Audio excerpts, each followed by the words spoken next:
Assalamualaikum warahmatullahi wabarakatuh. Bismillahirrahmanirrahim. Alhamdulillahi rabbil alamin. Wassalatu wassalam ala ashrafil anbiya'i wal mursalin wa ala alihi wa sahbihi ajma'in. Wa la hawla wa la quwwata illa billahil aliyyil azim. A'udzu billahi minasy syaithanir rajim.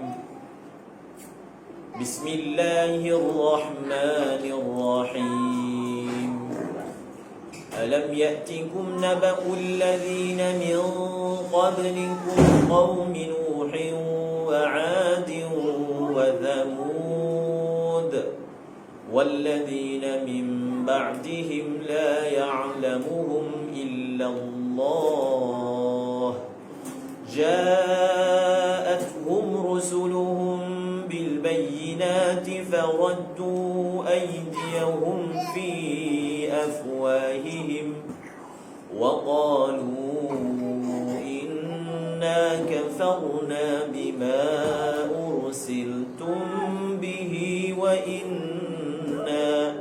وإنا لفي شك مما تدعوننا إليه مريب قالت رسلهم أفي الله شك فاطر السماوات والأرض يدعوكم ليغفر لكم من ذنوبكم ويؤخركم إلى أجل مسمى قالوا إن أنتم إلا بشر مثلنا تريدون أن تصدونا عما كان يعبد آباؤنا فأتونا بسلطان مبين. Menyambung bacaan kita daripada surah Ibrahim ayat yang ke-10. Qalat rusuluhum afillahi syakkum fatiris samawati wal ardh. Rasul mereka, iaitu para umat, berdasarkan ayat sebelum ini, ayat yang ke-9 berkaitan dengan kaum Nuh, kaum Ad, kaum Thamud. Apabila didatangi oleh para rasul dan para nabi, mereka mengatakan, Inna kafarna bima ursiltum bih. Inna kafarna, sesungguhnya kami kufur, engkar, tidak percaya dengan apa yang kamu diutuskan dengannya. Maksudnya, umat-umat dalam rangka mereka menentang Nabi, perkara yang mereka tolak adalah apa yang dibawa oleh Rasul tersebut. Yang dibawa oleh Rasul sama ada wahyu itu sendiri ataupun sabdaan-sabdaan mereka. Inna kafarna bima ursiltum bih. Yang kedua mereka kata, sesungguhnya wa inna lafi syakkim mimma tad'unana ilaihi murib. Sesungguhnya kami berada dalam keraguan yang meragukan terhadap apa yang kamu, para rasul, ajak kami kepadanya. Mereka pertama mengatakan kami tolak, kami engkar, kami tak percaya. Yang kedua mereka tegaskan, segala apa yang kamu bawa, sama ada kepada Tuhan yang esa, kehidupan selepas mati, kami berada dalam syak. Bukan sekadar syak, mereka menambah lagi, mentakkidkan fi syakkin murib, dalam syak yang meragukan. Maka ayat yang seterusnya adalah merupakan jawapan ataupun balasan daripada Rasul apabila dikatakan, diucapkan kepada mereka perkataan tadi. Mereka mendakwa kami ni tak percaya ni. Kami ragu-ragu yang sungguh terhadap apa yang kamu ajak kami kepadanya. Maka ini adalah jawapan balas daripada para rasul terhadap kaum mereka. Qalat rusuluhum afillahi syakkun. Telah berkata oleh para rasul mereka, adakah kamu meragukan tentang Allah? Adakah kamu meragukan tentang pencipta langit dan bumi? Pencipta diri kita semua, yang mencipta roh kita, yang mencipta rezeki untuk kita dan menyediakan untuk kita segala keperluan dan maslahat kehidupan kita. Bila aku ajak kamu, yang kamu kata kami ragu, kami tak percaya, aku ajak kamu kepada ilah ini, ilah yang memberi rezeki ini, ilah yang memberi nikmat. Afillahi syakkun fatiris samawati wal ardh. Afillahi syakkun fatiris samawati wal ardh. Maka datang istifham ingkari, dipanggil istifham ingkari. Tak sepatutnya pada Tuhan yang ini kamu merasa syak. Didahulukan perkataan fillah. Afillahi syakkun, didahulukan untuk menunjukkan kepada hasar. Kalau kamu nak syak pada benda lain, mungkin ada majal, mungkin ada point, mungkin ada ruang. Tapi pada Tuhan ini, pada Allah, afillahi syakkun. Kalau dalam ilmu balaghah, kita bezakan antara ayat asyakkun fillah dengan afillahi syakkun. Afillahi syakkun, didahulukan Allah, kemudian baru syak, untuk menunjukkan bahawasanya yang diingkari, syak itu berlaku terhadapnya adalah pada Allah. Hasar, ingkar itu dihasarkan, dikhususkan kepada perkara mengingkari Allah Subhanahu wa ta'ala. Maka kata Nabi, kata Rasul kepada umat mereka, afillahi syakkun. Apabila aku ajak kamu yang kamu kata kami ragu-ragu, kami tidak percaya, aku ajak kamu kepada Allah.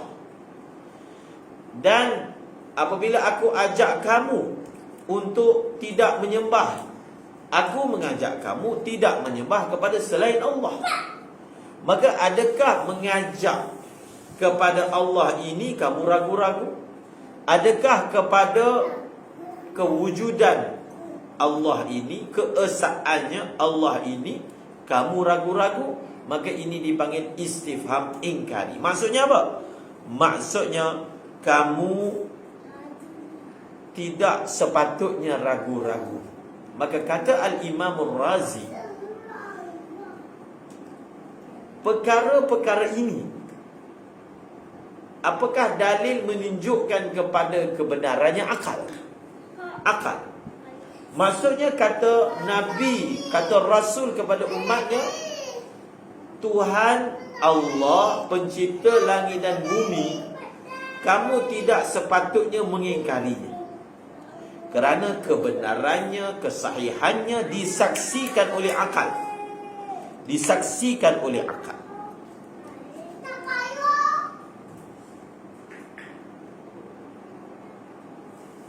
Setelah dibawa ayat afillahi syakkun, adakah pada Allah itu, pada zat Allah itu ada keraguan? Maka ini dipanggil dakwaan. Ini dipanggil apa? Ini dipanggil dakwaan. Maksudnya apa? Kalau dalam bahasa yang lain, bila istifham itu ingkari, tak sepatutnya kamu meragui tentang zat yang namanya Allah. Mengapa tidak sepatutnya? Maka ini dipanggil apa? Bersama dengan dakwaan. Apa dakwaan? Tak sepatutnya Allah itu diragui. Bersama dengan dakwaan dibawa dalil, disusuli oleh dalil dalam satu ayat, tidak dipisahkan. Tidak dipisahkan antara dakwaan dan dalil. Kerana mungkin kalau hanya dibawa dakwaan, dibawa persoalan, kemudian dalil dibawa dalam majlis yang lain, maka menyebabkan sami', pendengar tu dia tertinggal dalam keadaan tertanya-tanya. Dia masih lagi berbaki keraguan. Tetapi ayat Al-Quran tidak hanya mendatangkan dakwaan di dalam ayat yang sama, di dalam majlis yang sama didatangkan dalil sejurus selepas itu. Afillahi syakkun fatiris samawati wal ard, fatiris samawati wal ard. Perkataan fatiris samawati wal ard adalah dalil bahawasanya tidak sepatutnya ada keraguan tentang zat Allah Subhanahu wa ta'ala. Bagaimana? Fatiris samawati wal ard ini terjemahannya Fatir, pencipta langit-langit dan pencipta bumi. Maka oleh kerana kita telah sabitkan dalam kitab ini, maksudnya dalam Al-Quran ini, berapa banyak ayat-ayat yang Allah Ta'ala ceritakan langit dan bumi, ceritakan tentang penciptaan. Dan dalam masa yang sama, berapa banyak ayat-ayat yang menunjukkan bahawasanya kewujudan langit dan bumi ini dia tidak mungkin wujud melainkan dia memerlukan kepada fatir, dia memerlukan kepada sani', dia memerlukan kepada zat yang mukhtar, dia memerlukan kepada zat yang bijaksana. Afillahi syakun fatiris samawati wal ard. Adakah tentang Allah itu ada syak, sedangkan Allah Ta'ala itu adalah pencipta langit dan bumi? Kami telah sabitkan dengan dalil akal bahawasanya sani' ini adalah wajibul wujud, dia mesti wujud. Apa bukti bahawasanya adanya sani', adanya wajibul wujud itu? Seperti mana kita belajar dalam ilmu tauhid, bahawasanya semua alam ini baharu, maka sesuatu yang baharu dia perlu kepada yang membaharukan, perlu kepada yang membaharukan. Al-Quran kita perlu bezakan tentang mengisbatkan adanya sani', mengisbatkan bahawasanya sani' ataupun khaliq ini sifatnya adalah qadim, dengan memberi nama, memberitahu nama sani' ataupun pencipta ini. Mengisbatkan tentang khaliq, mengisbatkan tentang wujudnya pencipta, maka dia sabit dengan dalil akli. Siapakah pencipta itu? Apa nama dia? Nama kepada pencipta itu sabit dengan dalil nakli. Sebab itu ulama tauhid mengatakan asma'ullahi tauqifiyah. Afillahi syakkun. Adakah pada zat yang bernama Allah itu ada syak? Kenapa sepatutnya kamu tak syak? Sebab dialah zat yang kita telah isbatkan bahawasanya langit dan bumi ini perlukan kepada pencipta. Dan pencipta itu namanya Allah. Maka adakah pada zat Allah Subhanahu wa ta'ala yang dia merupakan pencipta dan langit dan bumi itu ada syak padanya? Ada syak padanya. Kemudian Al-Imam Ar-Razi membawa beberapa perkara yang merupakan dalil akal, yang merupakan dalil akal, bahawasanya dengan fitrah manusia dia tidak boleh menolak kewujudan salih. Dengan fitrah manusia dia tidak boleh menolak kewujudan salih, kewujudan yang dipanggil pencipta, kewujudan yang dipanggil pengada, yang mengadakan. Fatiris samawati wal ard. Maka yang pertama kata Al-Imam Ar-Razi, yang pertama,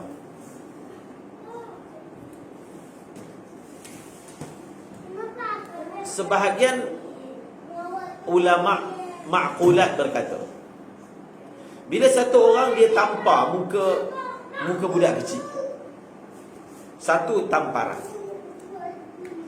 maka tamparan itu, lempangan itu menunjukkan kepada wujudnya pencipta dan menunjukkan kepada pencipta itu adalah yang melakukan apa yang dia kehendaki.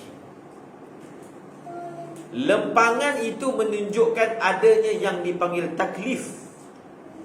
Lempangan itu menunjukkan adanya hari akhirat. Dan lempangan itu menunjukkan adanya Nabi. Bagaimana itu? Dengan satu tamparan dan satu lempangan terhadap budak kecil, kita sabitkan bahawasanya pertama, mesti ada Tuhan, mesti ada pencipta. Yang pencipta itu bersifat berkehendak. Yang kedua, adanya yang dipanggil taklif, bebanan hukum. Yang ketiga, mesti ada yang dipanggil kehidupan selepas mati, yang di sana adalah negeri pembalasan. Yang keempat, menunjukkan kepada adanya Nabi. Maka kata mereka, dalil bahawasanya laqmah itu, lempangan itu menunjukkan adanya pencipta.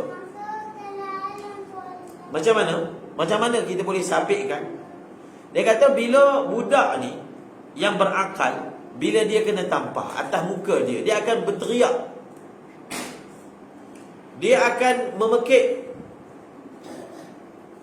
Kalau dia tak nampak orang yang tampar dia, dia tetap akan tanya, siapa ni yang pukul aku? Contohnya ada orang cuik dia di belakang. Maka secara spontan terus dia tanya, siapa ni cuik? Walaupun dia ni budak kecil lagi, belum baligh, tetapi akal dia dah berfungsi dan dia tak akan percaya. Dia terus akan cari. Bila dia kena lempak, bila dia kena cuit, terus akal dia akan bertindak mencari siapa yang buat.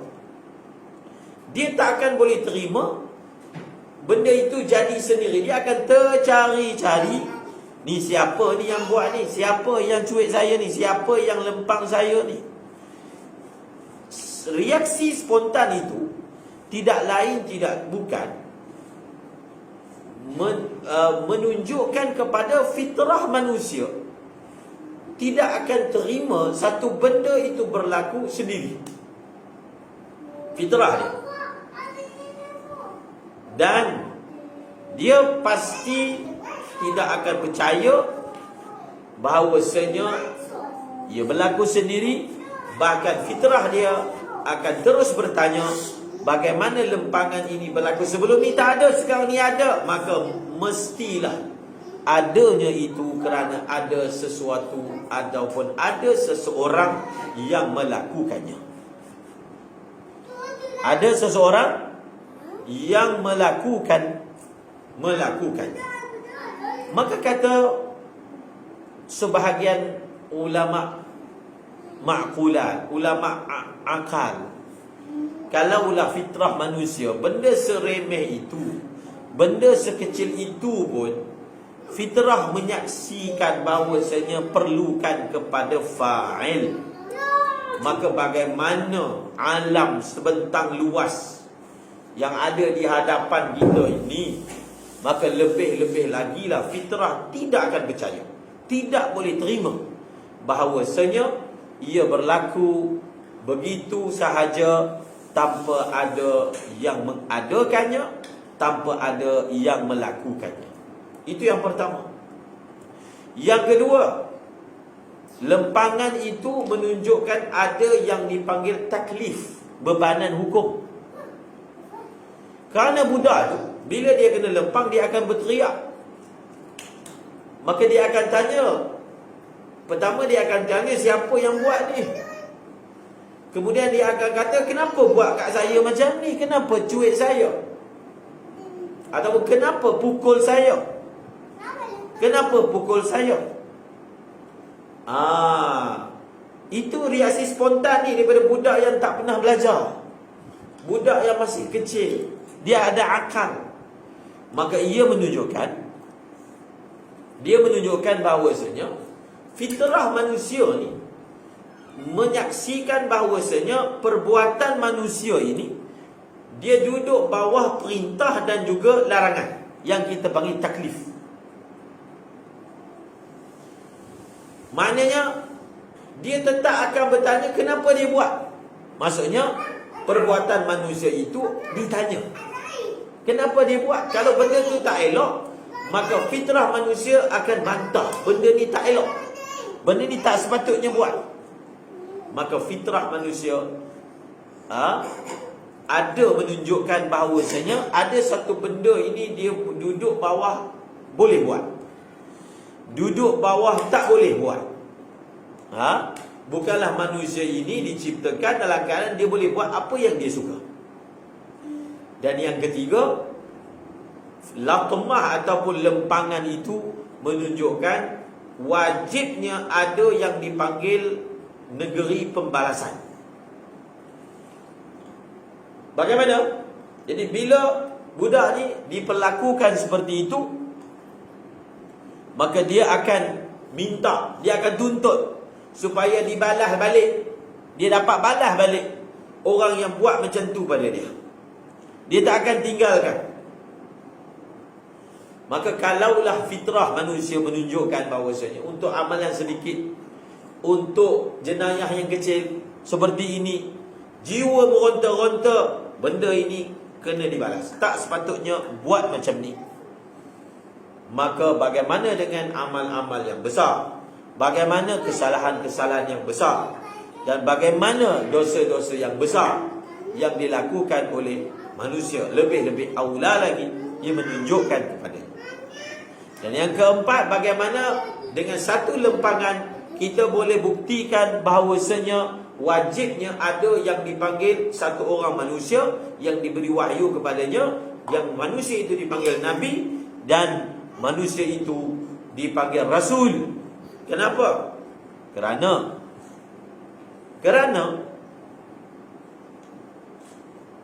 dalam nak menentukan kesalahan seperti ini, kadar jenayah seperti itu, berapa banyak hukuman, maka kita perlukan seorang Nabi yang akan bagi tahu, yang akan terangkan bagaimana sepatutnya hukuman yang sepatutnya dikenakan kepadanya. Maka ini sebahagian uqala telah mengisbatkan 4 perkara tadi dengan hanya satu laqmah, satu lempangan. Maka ia menunjukkan bahawasanya bahawasanya empat perkara tadi mesti, dan perkara itu mestilah sabit. Ada perkara yang kedua, ada wajah yang kedua daripada apa? Bahawasanya fitrah manusia ini menunjukkan kepada wujudnya sani', wujudnya pencipta. Apa dia? Iaitu pengakuan tentang wujudnya pencipta ini benda spontan, benda badihi. Bagaimana kita kata dia adalah spontan ataupun dia adalah badihi? Bahawasanya fitrah manusia menyaksikan bila ada sebuah rumah, yang rumah itu diukir dengan ukiran-ukiran indah menakjubkan.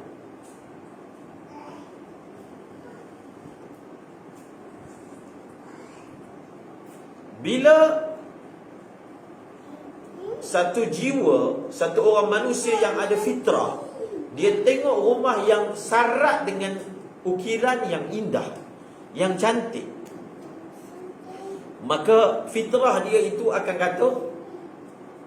kata ukiran-ukiran ini, ukiran yang tersusun ini, ukiran yang cantik ini, dia tidak mungkin, bahkan dia mustahil terhasil berlaku, melainkan di sana mesti ada pengukir yang ukir benda tu. Dan pengukir itu dia mesti bersifat hakim, dia mesti bersifat alim, bijaksana. Kalau hanya sekadar orang buat tak cukup. Yang buat itu mesti reti, kerana dia ada ilmu lah terhasilnya ukiran yang indah. Kerana dia ada bijaksana lah, maka terhasilnya apa yang dilihat. Maka bagaimana itu untuk ukiran yang ada pada sebuah bangunan yang kecil. Fitrah manusia tak boleh nak terima. Dia akan, kalau kata dia jadi sendiri, maka jiwa tu akan tolak. Maka langit, bumi, segala keindahan makhluk yang diletakkan di dalamnya, yang mengandungi, menyimpan ribuan ukiran yang halus, yang maha seni, maka sudah tentulah lebih-lebih lagi ia menunjukkan wujudnya sani', wujudnya fatir, wujudnya bari. Dan siapakah fatir itu? Siapakah pencipta itu? Siapakah yang mengukirnya? Siapakah yang menyimpannya? Maka datangnya Nabi memberitahu namanya Allah. Namanya Allah. Sebab itu nama Allah ini tidak boleh diberikan kepada sesuatu, melainkan sesuatu itu diwahyukan bahawasanya dia, zat itu namanya Allah. Namanya Allah. Yang ketiga, bila seorang manusia itu dia berada dalam keadaan kepayahan, ujian, bala, sehingga tidak tertinggal dalam hati dia ada sesiapa yang boleh bantu dia,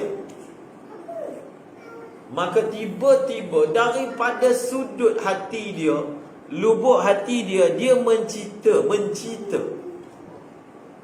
Dia mencipta tiba-tiba. Walaupun dia ni etis, tapi kalau dia sampai satu tahap yang kalau dia tengoklah zahir luaran dia ni dah memang tak ada dah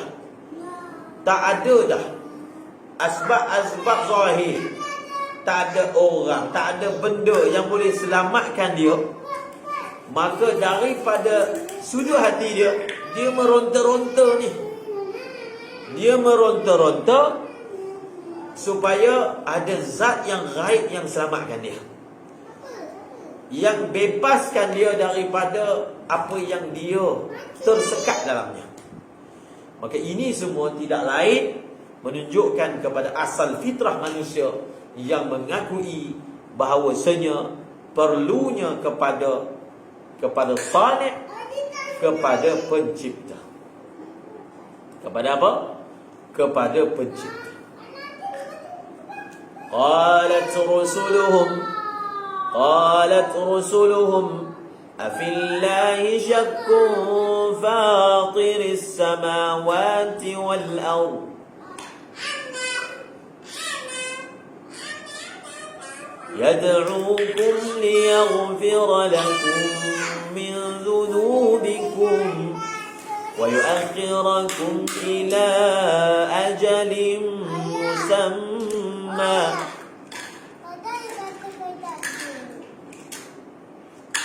قالوا إن أنتم إلا بشر مثلنا. Saya ringkaskan faedah daripada ayat yad'ukum liyaghfira lakum min dhunubikum. Setelah dinyatakan bahawasanya pencipta itu, Allah itu, dia adalah pencipta.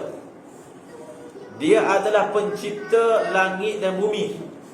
Maka disusuli dengan ayat yad'ukum liyaghfira lakum min dhunubikum, untuk menerangkan sifat pencipta dalam banyak-banyak sifat. Daripada sifat pencipta dibawa sifat Ghaffar, sifat pemaaf, sifat pengampun, untuk menunjukkan maha sempurnanya rahmat Allah, maha sempurnanya kedermawanan Allah subhanahu wa ta'ala. Iaitu Rabb ini, dia ajak kamu. Dia ajak kamu datang kepada dia.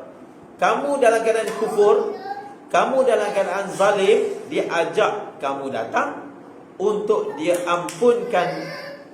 ampunkan dosa-dosa kamu, untuk dia ampunkan kesalahan-kesalahan kamu.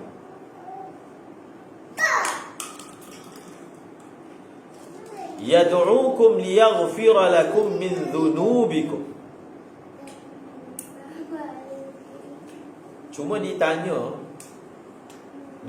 kalau ada yang bertanya lah, min dalam ayat ini adalah min tab'idiyah.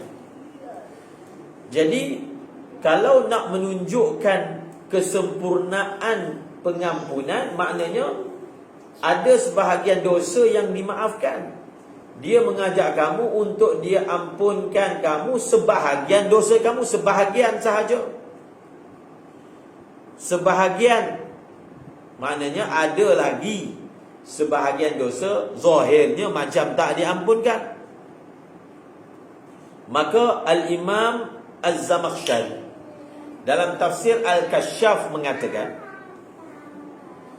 ayat seperti ini, kalau kita belek dalam Al-Quran, kalau kita cek dalam Al-Quran, dia hanya datang, Allah Ta'ala tujukan kepada orang kafir saja. Kita tengok contoh, ani'budullah wattaquhu wa ati'un yaghfir lakum min dhunubikum. Ya qaumana ajibu da'iyallahi wa aminu bihi yaghfir lakum min dhunubikum. Semua ada min. Hal adullukum ala tijaratin tunjikum min adabin alim yaghfir lakum min dhunubikum. Maknanya ayat-ayat yang menunjukkan pengampunan itu dengan ada min tabi'idiyah ini, semua ayat itu ditujukan kepada orang kafir. Kalau kita buat kajian, maka kita akan jumpa seperti itu.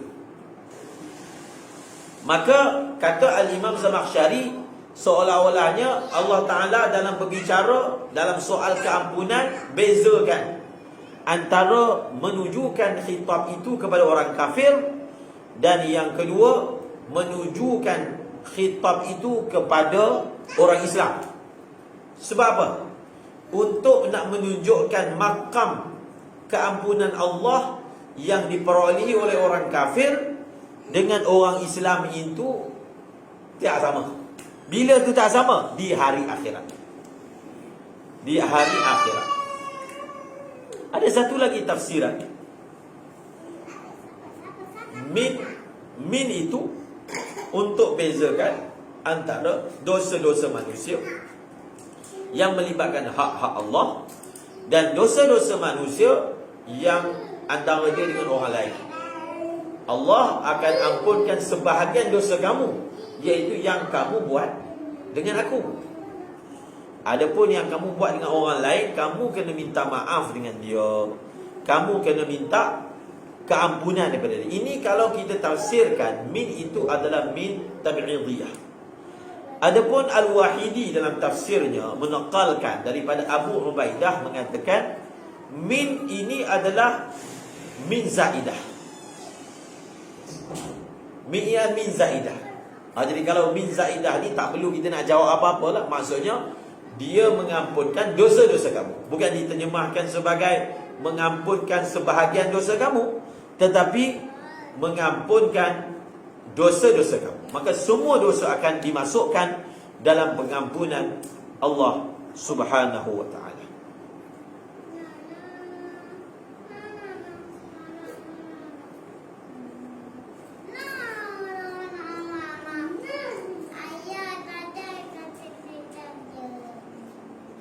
Ada juga yang mentafsirkan, tetapi Al-Imam Sibawayh tak setuju untuk mengatakan min di sini dengan makna min zaidah. Min zaidah. Jadi kalau begitu, kata sebahagian ulama ditafsirkan, kalau kita katalah dia mengampunkan sebahagian dosa kamu, sebahagian dosa kamu yang dia ampunkan itu yang dimaksudkan dosa-dosa besar. Adapun dosa-dosa kecil tak perlu Allah Ta'ala bagi tahu dia ampunkan. Kerana dosa-dosa kecil itu dia tak perlukan taubat. Dia diampunkan dengan sedekah, diampunkan dengan senyuman, diampunkan dengan berjalan kaki ke masjid. Maka ini yang ditafsirkan oleh Al-Asam, mengatakan oleh kerana min yang dimaksudkan di sini, dosa yang diampunkan itu adalah dosa besar. Adapun dosa kecil, maka dia tidak perlu diampunkan. Kerana apa? Kerana dia sedia telah diampunkan dengan amal-amalan yang biasa, maka dia diampunkan. Cuma tafsiran ini tidak disenangi oleh Al-Qadhi. Kerana apa? Kalau kita kata ayat ini dimaksudkan kepada orang kafir, maka orang kafir, dia punya dosa kecil ke, dia punya dosa besar ke, maka semua itu hanya akan diampunkan dengan dia taubat. Taubat bagi orang kafir ini dia masuk Islam, dia beriman kepada Allah. Maka dengan dia beriman kepada Allah, maka dosa kecil dan dosa besar diampunkan. Yang kata dosa kecil diampunkan dengan berjalan kaki ke masjid itu semua untuk orang Islam. Sedangkan ayat ini ditujukan kepada orang-orang kafir. Maka sebab itu kita kekalkan min itu dengan makna min tabi'idiyah. Jadi kalau kita kata min itu min tabi'idiyah, maka maksudnya walaupun disebut sebahagian, tetapi maksudnya semua sekali. Maksudnya semua sekali. Dan yang kedua, min ini adalah dengan makna badal. Litakunal maghfirah badalan minaz zunub. Fadakhalat min litadammunil maghfirah ma'dal badal minas sayyi'ah. Jadi diterjemahkan yad'ukum liyaghfira lakum min zunubikum. Jadi min itu dengan makna min badal. Dia mengajak kamu supaya dia tukar dosa-dosa kamu itu, dia tukar dengan keampunan. Maka dengan itu, bila kita maknakan dia dengan makna dia tukar dengan keampunan, maka maknanya semua dosa itu akan dimasukkan. Yad'uukum liyaghfira lakum min dhunubikum wa yu'akhirakum ila ajalin musamma. Yang lebih penting kita tengok daripada ayat ini, bila para nabi itu ajak, tukar baju ni. Bila para nabi itu dia ajak umat dia kepada Allah, apa sifat yang disertakan? Sifat kasih sayang Allah, pengampunan Allah. Yang ini juga satu isyarat, satu ta'lim kepada para dai. Bila kita nak ajak orang kepada Allah Subhanahu Wa Taala, kita dahulukan dengan menerangkan kasih sayang Allah, menerangkan kepada umat keampunan Allah. Yad'uukum liyaghfira lakum min dhunubikum. Iaitu dengan cara ini kita dapat tambat hati mad'u ni, dia dekat. Bukan terus kita bawa kepada mad'u Allah Ta'ala yang maha membalas dosa, yang maha menghukum, aziz, yang maha perkasa, menakutkan. Tak, kita bawa kasih sayang. Sebab itu dakwah itu dengan kasih sayang, dengan sifat kasih sayang, ajak kepada Tuhan yang Maha Pengasih. Maka ini adalah uslub dakwah para anbiya alaihi wassalatu wassalam. Wallahu a'lam bissawab wa ilaihil marji'u wal ma'ab. Subhanallahi wa bihamdihi, subhanakallahumma wa bihamdika, asyhadu an la ilaha illa anta, astaghfiruka wa atubu ilaik.